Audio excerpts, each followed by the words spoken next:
അയ്യോ ഞാൻ ഞെട്ടിപ്പോയൊരു ഗിഫ്റ്റ് ആയിരുന്നു ഇത്. അയ്യോ എനിക്കിത് കാണുമ്പോൾ ഭയങ്കര സന്തോഷമാണ്. ഇത് എനിക്ക് എന്റെ റിമി മോൾ വാങ്ങി തന്നതാണ്. റിമി ചേച്ചി വാങ്ങി തന്നാട്ടോ.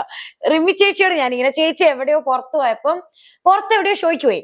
അന്നേരം ഞാൻ ചേച്ചിയോട് പറഞ്ഞു ചേച്ചി പോയിട്ട് വരുമ്പം എനിക്ക് എന്തെങ്കിലും വാങ്ങിക്കൊണ്ടു. ഞാൻ എപ്പോഴും പറയും എനിക്ക് പുറത്ത് കിട്ടുമ്പോൾ എന്തെങ്കിലും വാങ്ങിക്കൊണ്ടുവരണേന്ന്.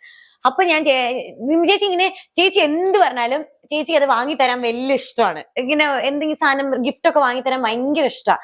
അത് എനിക്കും അതെ. അവിടെ ഇപ്പം കുഞ്ഞീസൊക്കെ ഉണ്ടാവില്ലേ നമ്മുടെ അവിടുത്തെ, എല്ലാവർക്കും അതെ. എന്തെങ്കിലും പറഞ്ഞാൽ അത് വാങ്ങിക്കൊണ്ട് തരാൻ റിമി ചേച്ചിക്ക് ഭയങ്കര ഇഷ്ടമാണ്. അത് നമ്മുടെ ലക്കായി എന്ന് വെച്ചാ ചേച്ചി ഇങ്ങനെ പുറത്തു പോയപ്പം അപ്പൊ എന്നോട് ചോദിച്ചു എന്താ വേണ്ടേ മീനൂട്ടിക്ക് എന്താ വാങ്ങിക്കൊണ്ടുവരണ്ടേ. അപ്പൊ ഞാൻ പറഞ്ഞു എനിക്ക് ബാഗ് വാങ്ങിക്കൊണ്ട് വന്നാൽ മതിയെന്ന്.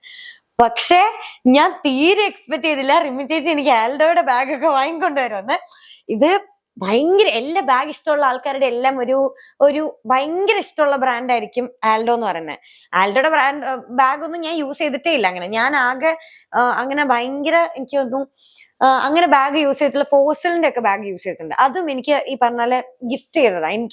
ഞാൻ മറ്റേ കന്നഡ മൂവി ചെയ്യുമ്പോ നമ്മുടെ ശിവരാജ് കുമാർ അങ്കിളില്ലേ, അങ്കിൾ എനിക്കൊരു ഫോസിലിന്റെ ബാഗ് വാങ്ങി തന്നിട്ടുണ്ട്. ഫോസിലിന്റെ ബാഗും വാച്ചും ഒക്കെ വാങ്ങി തന്നിട്ടുണ്ട് എനിക്ക്. അപ്പം അതിനുശേഷം എനിക്ക് പിന്നെ ഒരു ബാഗ് ഇങ്ങനെ ഭയങ്കര ഇഷ്ടപ്പെട്ട് കിട്ടുന്നത് റിമി ചേച്ചി വാങ്ങി തന്നതാണ്. ഇത് ഞാൻ തീരെ പ്രതീക്ഷിക്കാതെ, എന്ന് വെച്ചാൽ ഇത് അവരുടെ ഒരു സിഗ്നേച്ചർ പോലത്തെ ഒരു മോഡലാ.